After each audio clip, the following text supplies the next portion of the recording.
Soruşurdunuz, Allah verdi, Allah verdi, Allah verdi. Ha, bu da size Allah verdi. Bakıya geldi. Birinci restoran Bakıya geldi. Bakıdadır. Dostlar, Allah verdiğiyle gelmişik bura. Berhane restoran pub. Gördüğün kurukudu, her şey var. Gel hanım. Gördüğünüz gibi Berhane'dir. Berhane'ye gelmişik. Allah verdi de gelip konağımızdır. Gel bura. Hoş gelirsen Allah verdi müəllim. Hoş gelirsen. Ya Allah verdiğine başladı.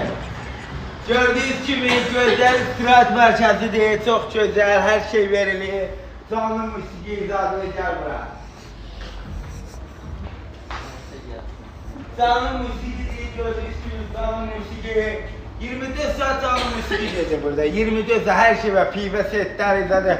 Hanım yemekte neyiz var? Yemək var.